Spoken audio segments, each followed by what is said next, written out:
Olá a todos vocês, queridos amigos. Bom, para quem não me conhece, eu sou o professor Tolentino Souto. Para quem já me conhece, eu vou continuar sendo o professor Tolentino Souto. Bom, se é a primeira vez que você está aqui no canal, peço que você se inscreva no canal, compartilhe os nossos vídeos, aciona o sininho que fica aqui ao lado. Espero que dessa vez eu esteja falando onde está o sininho. E dessa forma, compartilhando os nossos vídeos, você vai estar ajudando mais pessoas com conhecimento, com cultura e, por que não dizer, com sabedoria, tá bom? Então é isso aí, pessoal. O nosso assunto de hoje é o cânon da Bíblia hebraica, né? E por que não dizer a canonização da Bíblia hebraica, como foi feita essa canonização, né? Se assim eu posso falar. Porque essa palavra canonização, cano, ela é uma palavra bem cristianizada, né? Porque nos tempos da canonização da Bíblia hebraica, era tida de uma palavra de raiz semita, que significa regra de medir ou regra, tá? É por isso que nós encontramos esse exemplo lá em Gálatas 6,16, que Paulo vai citar que devem, né, os Gálatas deveriam estar em conformidade a esta regra. A palavra grega que aparece ali para esta regra é a palavra cano, ok? Então, a primeira pessoa a usar essa palavra cano dentro do cristianismo é Atanásio, é um dos pais da igreja, ok? Mas antes de nós entrarmos nos temas dentro deste assunto, eu vou estar falando para vocês aqui sobre os temas.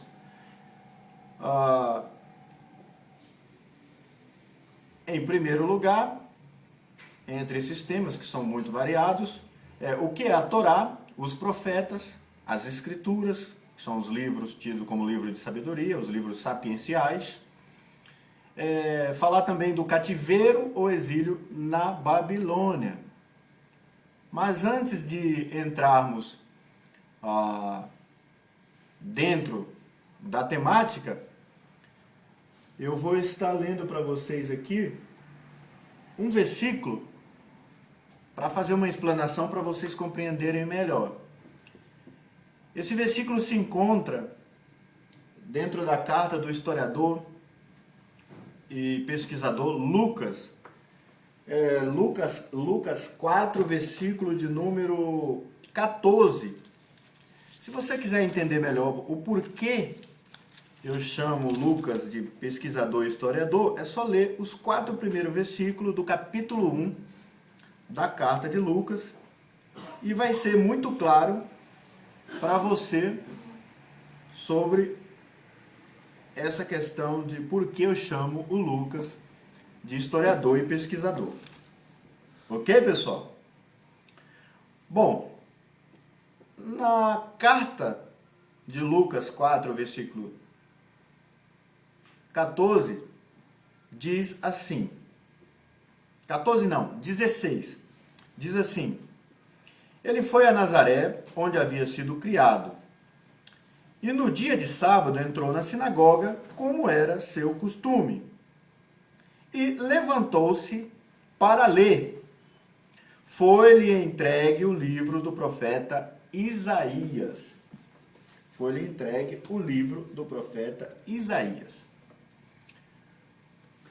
Bom, é importante você entender que nas sinagogas, naquela época, e sinagoga significa local de ensino, significa escola dentro da cultura hebraica, e você tem que compreender que dentro da sinagoga existia cópias da lei, existia cópia dos profetas e existiam cópias dos escritos, os livros sapienciais, os livros de sabedorias. Tá? Mesmo sem eles ter como xerocar, né, hoje no nosso tempo nós temos a máquina de Xerox, que xeroca perfeitamente, né?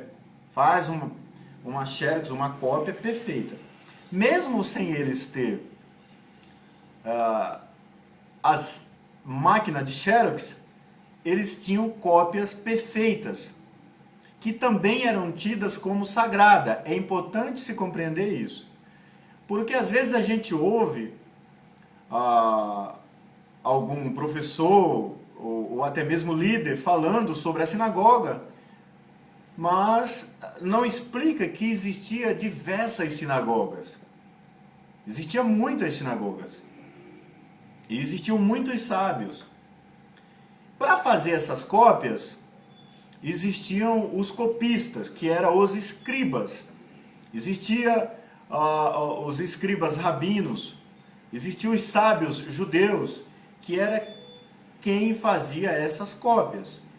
É importante se compreender que aquelas cópias eram feitas com muita qualidade, tá? Existia uma grande credibilidade e confiança para aqueles copistas, ou aqueles copistas eram pessoas de grande credibilidade. Eles viviam somente para copiar os textos sagrados para a nação hebraica, ou para os judeus.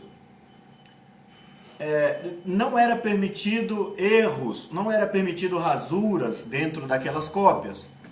Não era permitido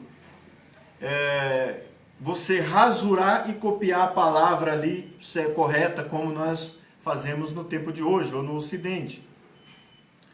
Se você pegar um texto grego do Novo Testamento, os mais antigos, você acha correções nos textos gregos. Né? Você pega um texto grego do Novo Testamento, do Códex Sinaíde, Códex Vaticanus, Códex Siríacos, você vai pegar algumas correções. Né? Você vai pegar o escriba helenista ou escriba grego, ele fazendo correções no texto. Mas dentro da cultura hebraica, anterior a Jesus, e na historicidade do tempo de Jesus, na época de Jesus, não era permitido dentro da cultura hebraica que um copista errasse o texto. Quando errava aquele texto, por se tratar da palavra do eterno Criador, aquele texto não era rasgado, não era rasurado, ele era dobrado, era enterrado, porque era algo sagrado para aqueles sábios, para aqueles rabinos, dentro da cultura hebraica. É importante compreender isso. Então, as cópias, elas eram feitas e depois era analisada minuciosamente por um copista, um mestre mais antigo. Ela era analisada com a original, vamos dizer assim, e com a cópia ao outro lado. E era feita uma análise dessas cópias para ver se estava realmente idêntica. Ok, pessoal? E estando idêntica, ela era utilizada durante os ensinos dentro das sinagogas. O que entregaram a Jesus? Entregaram o autor do livro de Lucas, no capítulo 4, 16, ele vai dizer que entregaram a Jesus o livro de Isaías. Tá, existia somente um livro de Isaías naquela época? Não, pessoal. Existia várias cópias do livro de Isaías. Porque, como eu disse anteriormente aqui, existia várias sinagogas. E as sinagogas ensinavam o quê? Ensinavam a cultura hebraica. A pessoa aprendia a ler lendo a Torá. A pessoa aprendia a ler lendo os profetas. Aprendia a ler lendo os livros sagrados. E daí, cada sinagoga tinha cópia. E volto a dizer, essas cópias não eram duvidosas, porque dentro da cultura hebraica elas eram feitas minuciosamente. Elas não eram cópia duvidosa. Era uma coisa assim de muita fidelidade, de muita espiritualidade, é importante se compreender isso. Muita espiritualidade dentro da nação hebraica, dentro da nação de Israel e para os povos judeus. Ok, pessoal? Então, aquela sinagoga que Jesus adentrou, eles trouxeram a ele o livro de Isaías. O autor não disse que esse livro fazia parte de um cânon, tá? Disse que trouxeram uma cópia do livro de Isaías. É importante você entender, compreender isso. Porque isso era comum dentro da sinagoga. Ou melhor, era comum dentro da sinagoga ter a Torá, os profetas e os escritos sagrados, ou os livros de sabedorias. Tá bom? Ok. Então vamos lá. Vamos falar um pouco agora sobre a Torá. O que é a Torá? Né? Primeiro que a palavra Torá do hebraico, ela é muito mal traduzida dentro do cristianismo. E não se ofenda, meu amigo cristão, meu amigo que é católico, meu amigo que é protestante, tá? Não se ofenda, mas vamos procurar compreender cada contexto dessa expressão Torá. Ela é muito mal traduzida e o entendimento, principalmente em português, é muito mal compreendido. Por quê? Porque a palavra Torá no português ela é traduzida como lei. Mas esse vocábulo ela não tem lei. Como assim lei? Como assim lei? Lei no sentido de obediência? Não. A raiz do vocábulo Torá em hebraico significa instrução.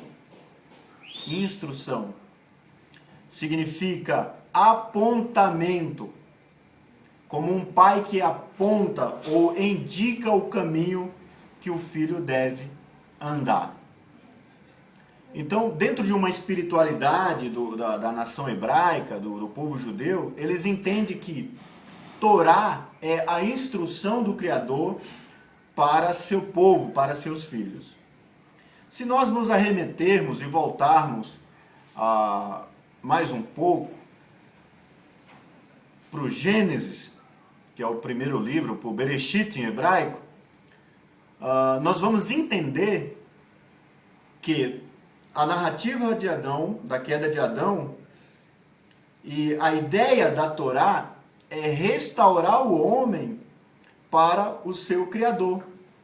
Por quê? Porque é uma instrução no sentido de restaurar o homem para o reino e para o seu Criador. Então, dentro de uma espiritualidade, é assim que a nação hebraica, que no hebraico nós vamos entender. A Torá não é simplesmente lei que você tem que obedecer forçadamente. Não, é uma instrução de um pai para com o filho, porque ele ama o seu filho, ele dá aquela instrução. Ok? Então, a palavra Torá vai significar, ou é simplesmente, em suas etimologias, uma instrução. No português, como eu já falei, é um pouco tendencioso ou tendenciosa o sentido da expressão, é somente lei, lei, lei.